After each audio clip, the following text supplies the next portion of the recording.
Hey everybody, Rob Hogue here, Bass Stalker Fishing. What I want to talk to you guys about today is something that's going to help you get your next season started off right.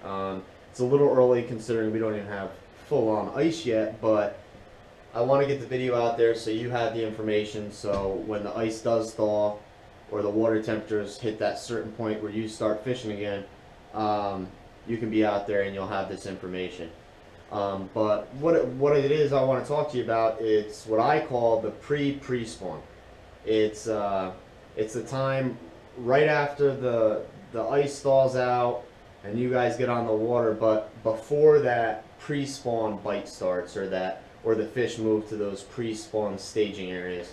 Um, it's and this is the temperatures are gonna range anywhere from the 30s up to about 47 degrees is about where this period of fishing kind of takes up, and it's really you're not going to change how you fish for these fish very much during this time. What's going to change is where you find these fish. You're still using your drop shots, you're still using your football head jigs, your jerk baits, your Senkos, um, your fluke sticks, your zoom flukes, your Nico rigs. You're still using all those baits, your winter type baits, but you're going to be fishing for these bass in different locations. Because what happens is once that sun starts staying up longer, the days become longer. What happens is it triggers those fish to start making a small migration, or on some lakes a big migration, and they don't really come shallower. They don't come much shallower. But what they do is they move closer to their spawning locations. They're still going to be in their winter depths, whatever your normal winter depth is for your lake. They're still going to be pretty close to those depths. They're just going to be closer to those spawning locations because that sun's what's telling them that, hey, it's the time of the year you need to start making your way over here because it's going to be time to feed soon. This period can be really quick. It all depends on the type of spring you have, the type of weather you're having in the spring. If you're having warm nights and warm days, this period might only last 1 or 2 weeks. But it could also be prolonged depending on your spring. So I mean, a lot of guys, they get out there right when the ice thaws and they fish for they're looking for these fish in their typical wintering holes, and they're just not there, and they don't know why. They just think it's a tough day. Well, it's because these fish have made that migration closer to the spawning areas. So what I did was I created a diagram. I pretty much just took a northern spawning area that's close by to a wintering area of a lake that I fish. It's the northern section of the lake, and the reason I'm picking a northern section of the lake is because that water is going to generally warm up faster than the rest of the lake. So the fish in that area are going to activate a lot sooner. So that's where you're going to want to start when you get back into fishing, because those are going to be your first active fish to catch. So I basically created the diagram, the contour map,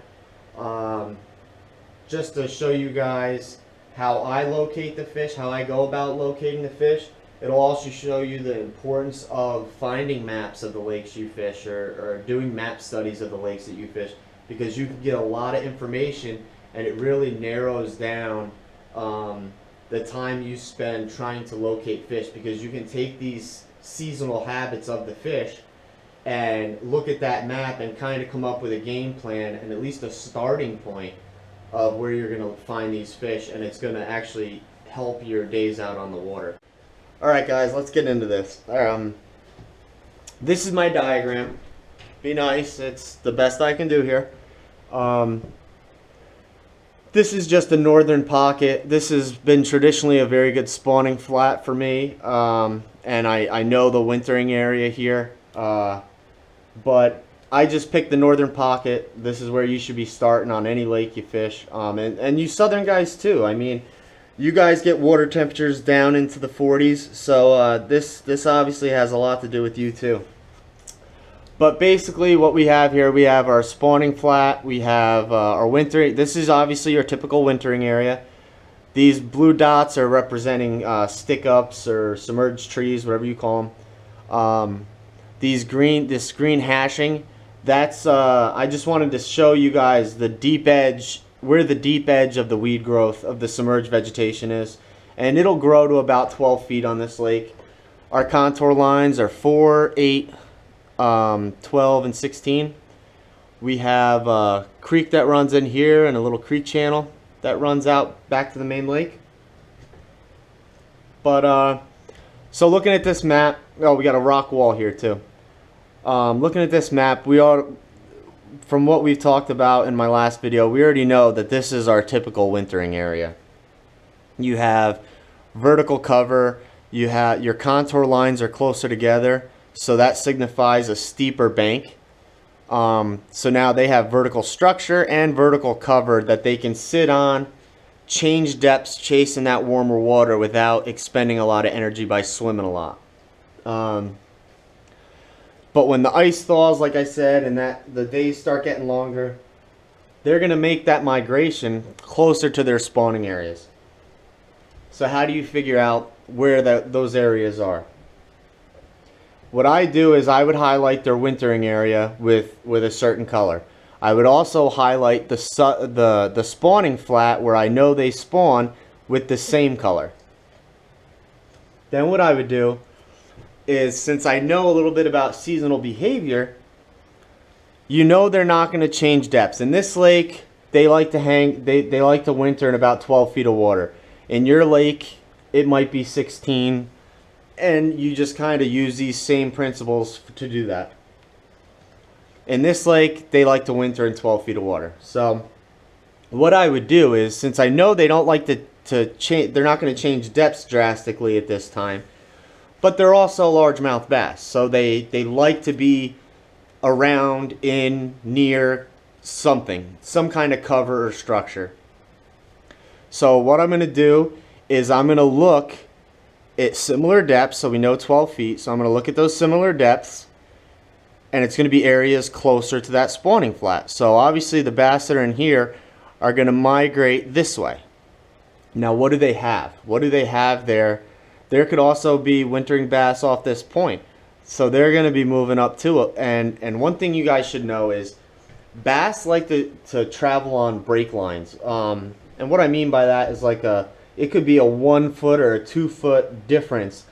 And it could be a contour line. There could be a sharper drop from 10 to 12 feet rather than 8 to 10 feet. So they kind of treat these as like a guardrail on a roadway. They like to have it next to them, and it kind of tells them where the road is. So they might travel up this break line, and you want to figure out where are they going to like to sit. And I already have some areas circled. This is an obvious area because it's a corner, it's a turn in the weeds, which creates like a little pocket. And there's still weeds living down there that deep at this time of year. So they like to hold in that corner. It creates a little cove for them, a little pocket. So that might be an area. Here we have their 12 foot, which is their preferred depth. You have the edge of the weeds, and you have this submerged rock wall that runs through. So this is obviously going to be a good area. On the other side of the rock wall, you have the same thing. You have your weed edge, your preferred depth, and the rock wall. So that's another prime area. And then here you have almost like a little underwater point here. You have the edge of the weeds. You have this little depression here. This creates a little depression, and you have the creek channel close by. So this is also going to be a good area. Those would be my 4 main areas I wanted to check out. But you also have to figure out where in this process are they. They could have just started their migration. They could be hanging out here, because remember, they still don't move fast. They don't move a lot. So this might take a couple days for them to get a short distance. So what I would do is I would come to my wintering area and I would graph it. And if I wasn't marking any fish, I would try to figure out a break line using my fish finder and try to follow that break line, because you remember they might be wintering farther away on your lake, so you could follow that break line all the way until you start marking fish, because they might be in the middle of that migration, and when you find them, then you fish for them there, until you finally start hitting these spots. If you saw fish on this corner, then it's safe to assume that they're going to also be on these prime locations. And I mean that's pretty much how I go about doing it. And I do the same thing for pre-spawn.